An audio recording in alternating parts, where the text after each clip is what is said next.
नमस्कार दोस्तों, स्वागत है आप सभी का आपके अपने यूट्यूब चैनल शिवम स्टडी अड्डा पर। हम लेकर आए हैं आपके लिए राजस्थान भूगोल के बहुत ही बेहतरीन प्रश्न जो कि बार बार प्रतियोगी परीक्षाओं में पूछे गए हैं।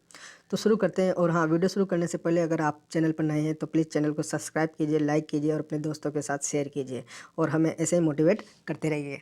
तो पहला क्वेश्चन है कि यदि कलकत्ता में जो 83 डिग्री पूर्वी देशांतर पर स्थित है, सूर्योदय का समय 6 AM है, तो अजमेर में जो 74 डिग्री पूर्वी देशांतर पर स्थित है, सूर्योदय का समय होगा। तो देखो, जो ऊर्ध्वाधर रेखाएं होती है ऊपर से नीचे खींची जाती है, उन्हें देशांतर कहा जाता है। तो 0 डिग्री देशांतर जो है ये बीच में जो लंदन से गुजरता है वहाँ से लेके, और इधर जो है 90 इधर पूरब की तरफ और 90 ही पश्चिम की तरफ। तो 83 आपका यहाँ पे कहीं होगा, 74 यहाँ कहीं होगा। दोनों में कितना डिग्री का अंतर है? 9 डिग्री का अंतर है। आप जानते हो कि पृथ्वी को 1 डिग्री देशांतर घूमने में कितने मिनट लगते हैं? 4 मिनट। तो 9 डिग्री घूमने में कितने मिनट लगेंगे? 36 मिनट, है ना। तो 36 मिनट का अंतर आएगा। अब देखो कहाँ पूछ रहा है? 74 डिग्री पे, है ना। तो जब आपके 6 बज रहे हैं, 6 बजे हुए हैं आपके कितने पे? 83 डिग्री पे। तो 74 डिग्री पे वहाँ से 36 मिनट बाद सूर्य उदय होगा, यानी 6 बज के और 36 मिनट पे वहाँ पे जो है वो सूर्योदय दिखाई देगा, है ना। तो 6 में जो है 6 में 36 मिनट और जोड़ देंगे। नेक्स्ट क्वेश्चन है आपका कि राजस्थान का राज्य पक्षी एवं राज्य पशु का सही सुमेलित समूह कौन सा है? तो देखो, राज्य पक्षी और राज्य पशु दोनों को जो है वो 1983 में जो है वो राजस्थान का राज्य पशु राज्य पक्षी की घोषणा की गई। पक्षी तो है आपका, राज्य पक्षी तो है आपका गोडावण, है ना, जिसको ग्रेनी टेन बस्टर्ड कहा जाता है। और पशु है आपका चिंकारा। और 2014 में जो है आपके ऊँट को भी जो है वो घरेलू श्रेणी में राज्य पशु में सम्मिलित कर लिया गया है ना। तो पक्षी देख लो, गोडावण इसमें भी है, इसमें भी है। और पशु में है आपका चिंकारा, है ना, ये चिंकारा। तो देखो इसमें, या तो इसको काट लो खिंजड़ी को, है ना। तो गोडाउन और चिंकारा। तो चिंकारा का जो है वो बोटलॉजिक नाम जो है वो गजेला है। और गोडाउन का है आपका क्रियोंटिस नाइग्रेट्स, याद रखना। और ऐसे ही बात करें अगर राज्य वृक्ष और पुष्प, तो वृक्ष तो है आपका खेजड़ी, है ना, इसको, और पुष्प है आपका रोएडा। दोनों को जो है वो कितने में? 1983 में दोनों को राज्य वृक्ष और राज्य पुष्प को घोषित किया गया। खेजड़ी का जो वनस्पतिक नाम आप जानते हो, प्रोसेपिस सिनरेरिया, और इसका है आपका टेकुमेला आंडुलेटा, है ना। तो नेक्स्ट क्वेश्चन की तरफ चलते हैं। अब नेक्स्ट क्वेश्चन है कि किन वर्षों में संभागीय आयुक्त के पद को समाप्त और पुनर्स्थापित कर दिया गया? तो देखो, सबसे पहले जो है वो 1949 में हीरालाल शास्त्री जी ने जो है वो संभागीय व्यवस्था की शुरुआत की, है ना। उस समय 5 संभाग बने। फिर क्या हुआ कि 1962 में आपके जो है वो मोहनलाल सुखाड़िया जी जो है वो मुख्यमंत्री थे उस समय, उन्होंने संभागीय व्यवस्था को समाप्त कर दिया। उसके बाद में फिर जो है वो 1987 में जो है राजस्थान के मुख्यमंत्री बने हरदेव जोशी, और उन्होंने वापस जो है संभागीय व्यवस्था को शुरू किया। और उस समय एक 6वां संभाग और बनाया। उस समय वो संभाग कौन सा था? अजमेर, है ना। शुरुआत में 5 संभाग थे। और फिर 2005 में जो है आपका 7वां संभाग कौन सा? भरतपुर बना, है ना। तो वर्तमान में 7 संभाग है। तो जो है वो आपके क्या है? समाप्त, है ना। तो समाप्त किया गया 1962 में और वापस लगाया गया 87 में। तो 62 और 87 देख लो, ये 62 और ये 87। तो इसका ऑप्शन नंबर 2 सही आंसर हो जाएगा। नेक्स्ट क्वेश्चन है राजस्थान राज्य का पूर्व पश्चिम व उत्तर दक्षिण देशांतरित तथा अक्षांशीय विस्तार कितना है? तो देखो, ये राजस्थान है ना, ये तो ये जो आप पूरब से पश्चिम की तरफ जाओगे तो इसको बोलेंगे देशांतर, है ना। तो राजस्थान का जो देशांतरी विस्तार है आपका, वो शुरू होता है 69 डिग्री 30 मिनट से लेके, और आपका जो है 78 डिग्री और 17 मिनट, है ना। और अक्षांश विस्तार है आपका 23 डिग्री 3 उत्तरी अक्षांश से लेके, और आपका 30 डिग्री 12 मिनट, है ना। इधर आपका जो है पता ही आपको, यहाँ पे कोणा, यहाँ पे बोरकुंड, यहाँ पे सिलाना, और यहाँ पे कटरा, है ना। तो पहला अंतर पूछा है देशांतरे, यानी 78 डिग्री 17 मिनट और 69 डिग्री 13 मिनट, है ना। तो ये अंतर हो गया आपका दोनों का। जब इसमें से इसको माइनस करोगे तो 8 डिग्री और 47 मिनट, है ना ये। और इसमें से 30 डिग्री और 12 मिनट में से 23 डिग्री और 3 मिनट को घटाओगे तो आपका बचेगा 7 डिग्री और 9 मिनट, है ना। तो इसका आंसर ये आपका 7 डिग्री और 9 मिनट, ये सही आंसर हो जाएगा। नेक्स्ट क्वेश्चन की तरफ चलते हैं। नेक्स्ट क्वेश्चन है आपका कि किस जिले से 70 डिग्री पूर्वी देशांतर रेखा गुजरती है, वो है ना। तो पूर्वी अभी देखा ही आपने कि जो है वो पश्चिम में, जो है वो पश्चिम में देशांतर शुरुआत जो है राजस्थान की वो 69 डिग्री और 30 मिनट से शुरू होती है और धौलपुर तक आते आते जो है वो कितना विस्तार हो जाता है, 78 डिग्री 17 मिनट। तो 69 के बाद में 70 डिग्री जो है वो यहाँ भी जैसलमेर है ना, तो 70 डिग्री रेखा। तो नेक्स्ट क्वेश्चन है अरावली की पर्वत चोटियों को उनकी ऊंचाई के अवरोही क्रम में व्यवस्थित कीजिए, है ना, यानी घटते हुए क्रम में, यानी सबसे पहले बड़ी फिर छोटी, है ना। तो आपको सबसे पहले पता होना चाहिए कि सबसे ऊंची चोटी, ये याद रखना अपन, गुरु से, है ना, गुरु से दिल जरा, है ना, लगाना। तो ये गुरु शिखर है, ये शेर है, ये दिलवाड़ा है, ये जरगा है ना। तो ऑप्शन में जो है सबसे पहले देख लो आपकी कौन सी ये जरगा से शुरू है, यानी चौथे नंबर की से, ये शुरू की 3 जो है वो किस में पड़ती है, सिरोही जिले में। तो जरगा जरगा जरगा, ये जरगा जरगा, है ना। उसके बाद में जो है वो ऑप्शन आएगी अचलगढ़ रघुनाथगढ़। तो रघुनाथगढ़ तो आपकी सिक्कर में है ना, तो ये तो दूसरे नंबर पे नहीं है, तो फिर कौन सी आई, अचलगढ़। अचलगढ़ भी आपकी सिरोही में है ना, और ये 1380 मीटर के लगभग इसकी ऊंचाई है। फिर आ गई आपकी कुंभलगढ़, ये आ गया आपकी राजसमंद में, और फिर रघुनाथगढ़ आ गई सिक्कर में, है ना, ये लगभग 1055 मीटर। तो फिर जरगा, अचलगढ़, कुंभलगढ़, रघुनाथगढ़, ये आपका सही क्रम हो जाएगा। नेक्स्ट क्वेश्चन है कि संरचनात्मक दृष्टि से राजस्थान के भौतिक स्वरूप भारत के निम्नलिखित में से किस उच्चावच प्रदेशों का हिस्सा है ना। तो जब राजस्थान को जो है भारत के किस भौतिक स्वरूप का हिस्सा माना गया है, तो देखो एक तरफ आ गया आपका गंगा का मैदान, उत्तरी वृहत मैदान, और नीचे आ गया प्रायद्वीप पठार, है ना। तो दोनों के बॉर्डर पे जो है वो राजस्थान यहाँ पे है। तो एक तरफ तो इसको मान लें उत्तर का मैदान का हिस्सा, और दूसरा प्रायद्वीप पठार का हिस्सा, है ना। तो जो है राजस्थान उत्तरी वृहत मैदान और प्रायद्वीप पठार का हिस्सा माना गया है। नेक्स्ट क्वेश्चन है निम्न में से कौन सा पठार अरावली पर्वत से संबद्ध नहीं है, है ना। तो देखो पहले लसाड़िया का पठार कहाँ स्थित है, तो लसाड़िया का पठार जो है वह आपका जयसमंद झील जो है उसके आसपास का जो कटापटा क्षेत्र है उसको जो है लसाड़िया का पठार कहा जाता है। ये 2 जिले कौन से, उदयपुर और राजसमंद, दोनों के बीच में फैला हुआ है। उड़िया का पठार जो है वो आपका सिरोही में है, और ये जो है आपका राजस्थान राज्य का सबसे ऊंचा पठार है ना। बघेलखंड, ये जो है बघेलखंड का पठार जो है वो ये राजस्थान में नहीं है। और भोराट का पठार जो है वो कहाँ से कहाँ तक है, आपका गोगुंदा से लेके और कोंबलगढ़ के बीच का जो क्षेत्र है उसे उठा हुआ क्षेत्र, उसी को जो है वो भोराट का पठार कहा जाता है। तो इसमें ऑप्शन नंबर 3 आपका सही आंसर हो जाएगा। नेक्स्ट क्वेश्चन है सूची 1 का सूची 2 से मिलान कीजिए, है ना, आपको मिलाना है कौन सी चोटी कौन से जिले में है। तो मैंने आपको अभी बताया है कि शुरू की 3 चोटियाँ कौन सी, गुरु शिखर, शेर, है ना, दिलवाड़ा, ये तीनों जो है, तीनों चोटियाँ आपकी जो है किस में है, आपके सिरोही में। तो देखो शेर किस में आ जाएगा, सिरोही में, है ना। उसके बाद में जयगढ़, आपको पता ही है जयगढ़ का किला, तो जयगढ़ ये जयपुर में है। फिर रघुनाथगढ़ जो है वो सिक्कर में 1055, और फिर कुंभलगढ़ जो है वो आपका राजस्थान में है 1224 मीटर, है ना। नेक्स्ट क्वेश्चन की तरफ चलते हैं। राजस्थान में बृहंत सीमांत भ्रंश के सहारे फैला है। तो देखो पहले बृहंत सीमांत भ्रंश क्या होता है देख लो, इसको बोलते हैं ग्रेट बाउंड्री फॉल्ट, है ना, ग्रेट बाउंड्री फॉल्ट, GBF के नाम से भी कभी कभी पूछ लिया जाता है। तो देखो जहाँ पे 2 प्लेटें मिलती है तो वो एक दूसरे के ऊपर चढ़ जाती है, भूगोलपिक प्लेटें एक दूसरे के ऊपर तनाव की वजह से चढ़ जाती है। देखो तो एक तरफ जो है राजस्थान इस तरह से है कि एक तरफ जो है आपकी विंध्याचल श्रेणी है, और एक तरफ जो है आपकी अरावली श्रेणी है ना।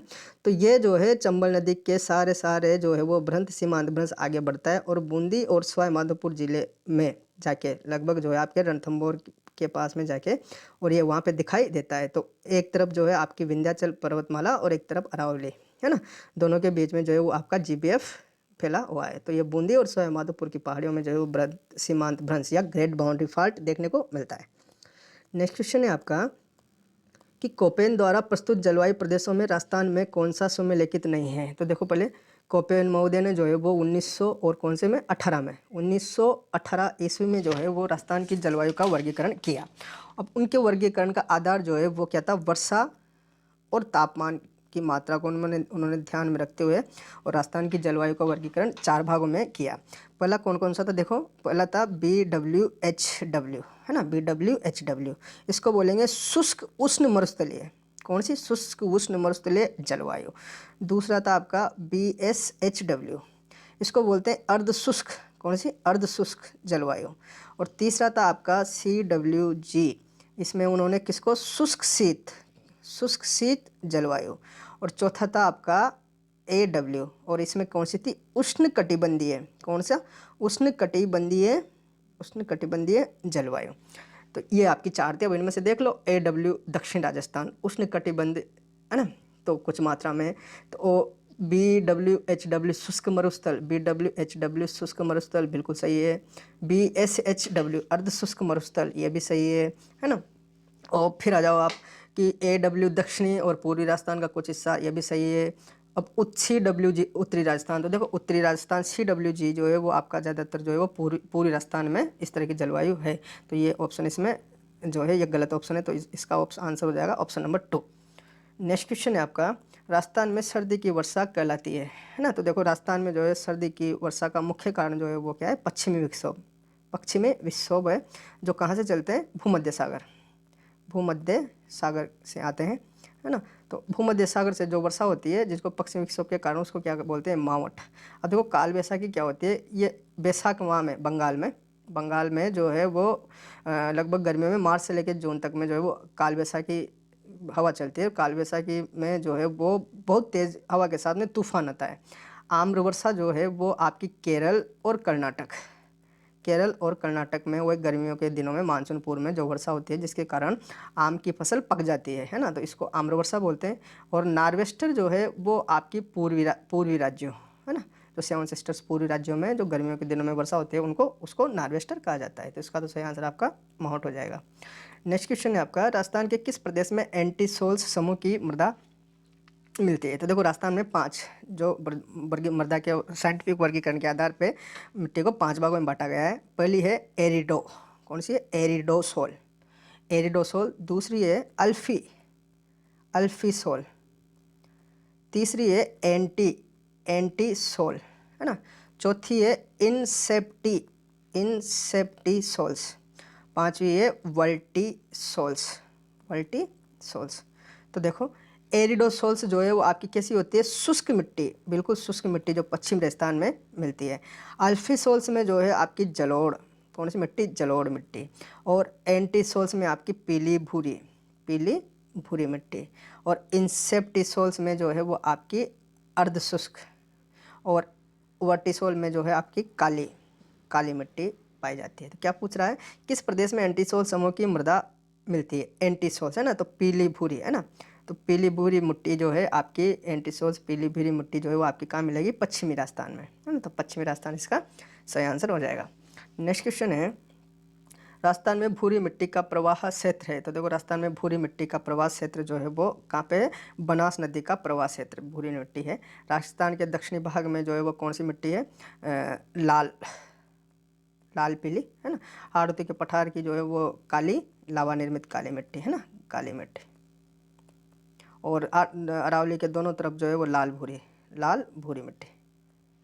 नेक्स्ट क्वेश्चन है आपका, निम्नलिखित को सुमेलिखित कीजिए, है ना। नदियों को और उनके उद्गम स्थल को जो है आपको मिलाना है। तो देखो पहले साबी नदी जो है आपकी कहाँ से निकलती है, साबी नदी निकलती है आपकी सेवर की पहाड़ियाँ जयपुर से, है ना।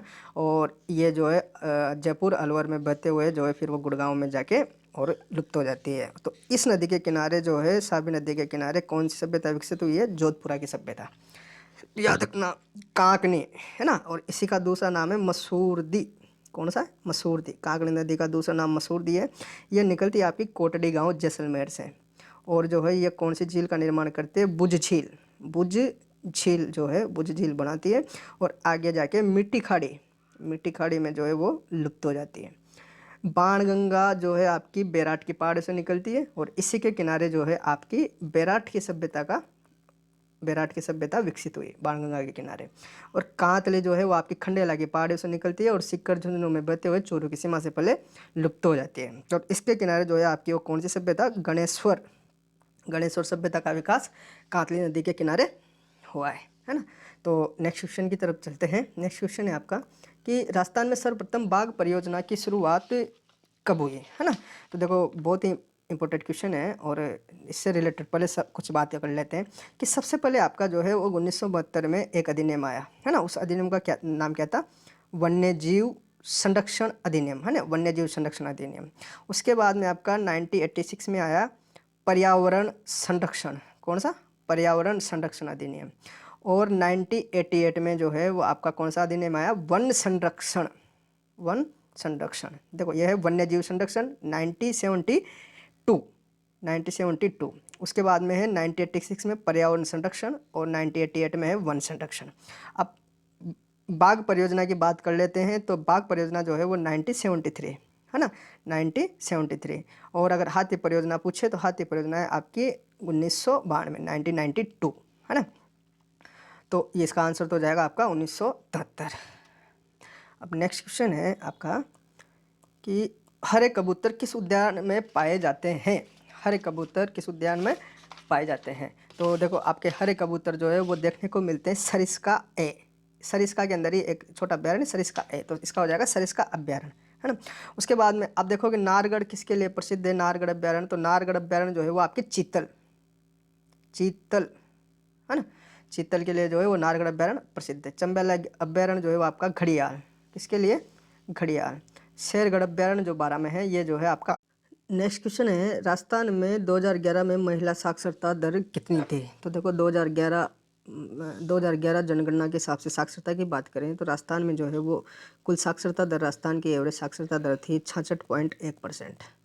इनमें से जो है वो पुरुष साक्षरता थी 66 पॉइंट में से 79.2% और महिला साक्षरता थी आपकी 52.1%, है ना। तो 52.1% इसका सही आंसर हो जाएगा।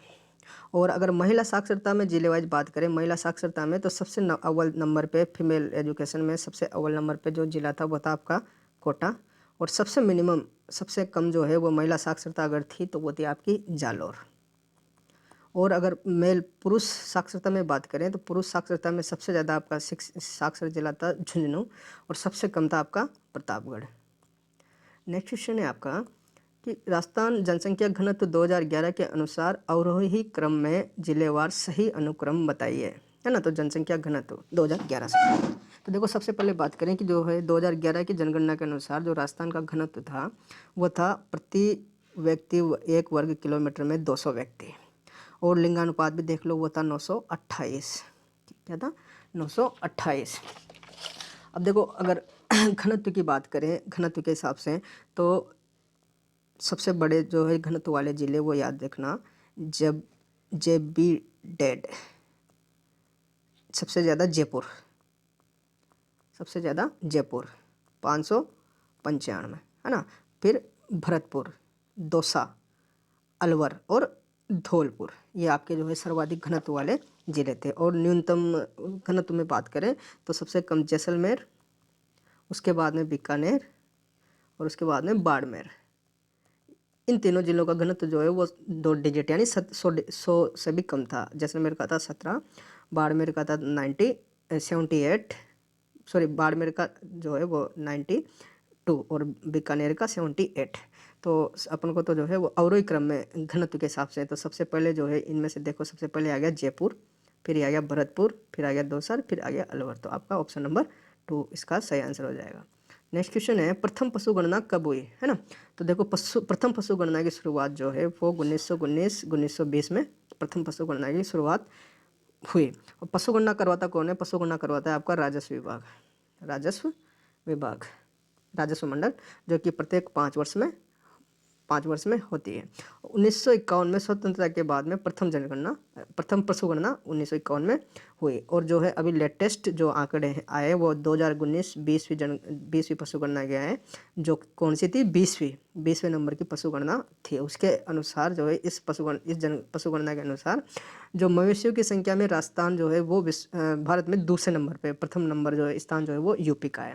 और वर्तमान में जो है राजस्थान में 5.68 करोड़ जो है वो पशु संपदा विद्यमान है। तो शुरुआत जो है वो 1919-20 में, इसका आंसर हो जाएगा नंबर 3। नेक्स्ट क्वेश्चन है चेवनी क्या है।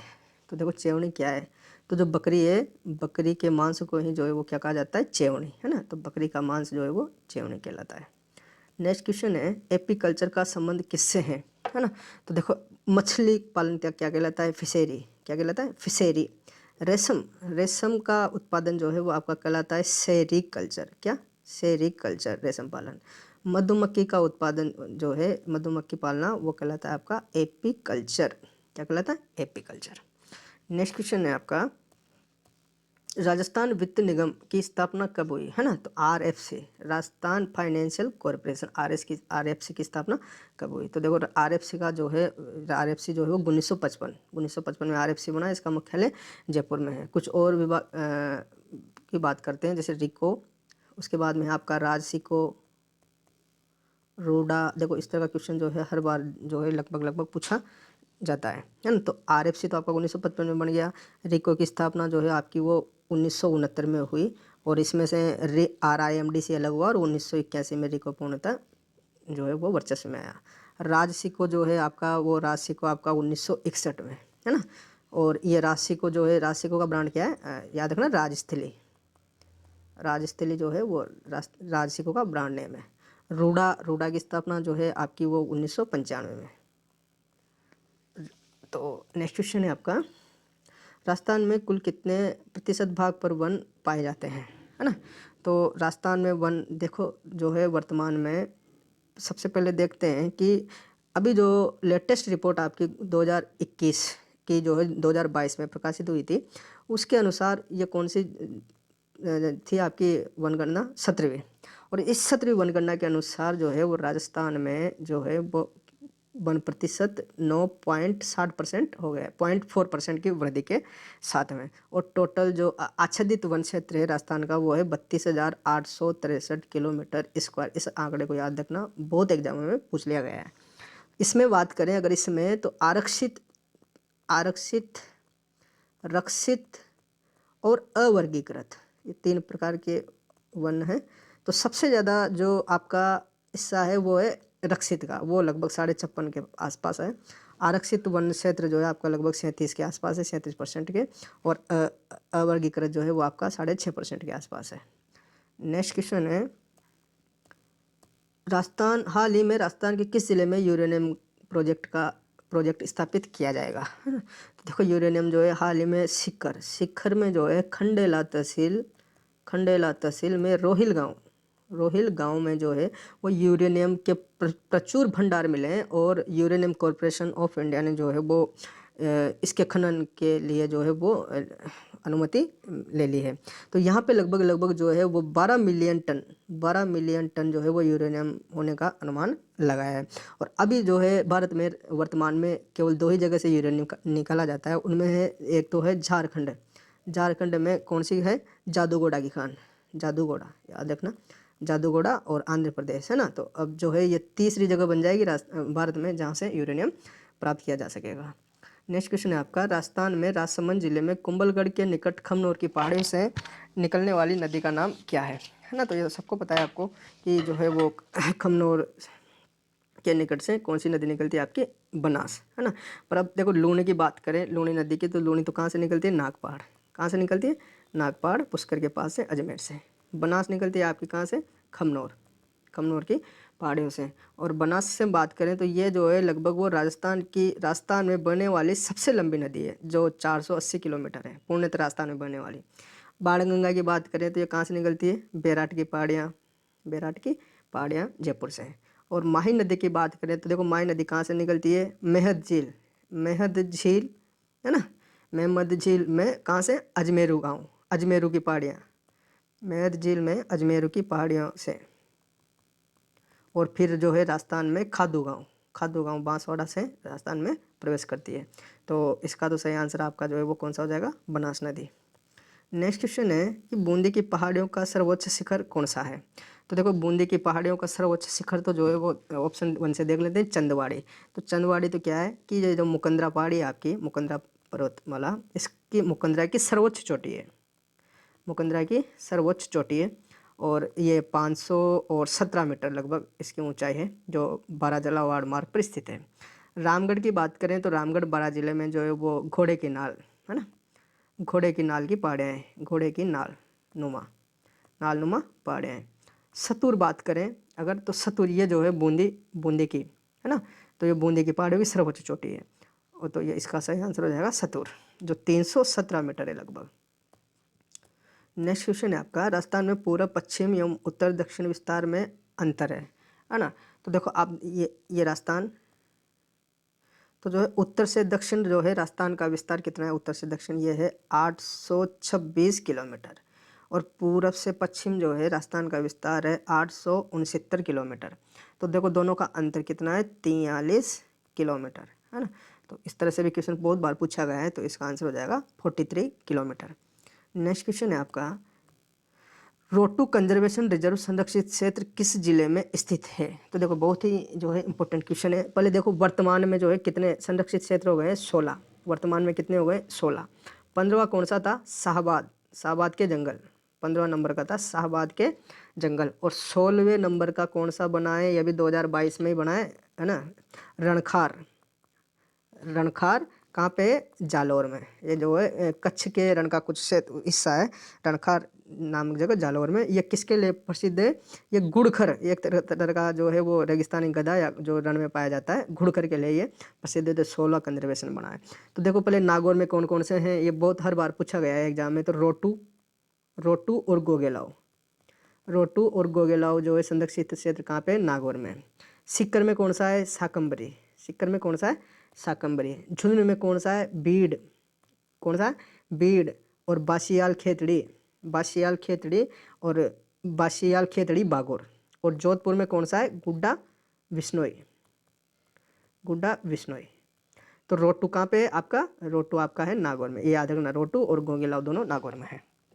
नेक्स्ट क्वेश्चन है, जमनापुरी किस पशु की नस्ल है। तो देखो पहले बकरी की नस्ल की बात करें तो बकरी की नस्ल में कौन कौन नस्लें आती है, वही जमनापरी, बर्बरी, परबतसरी, है ना, लोही, जखराना, अलवरी। भैंस की पता ही आपको, मुर्रा, जाफराबादी,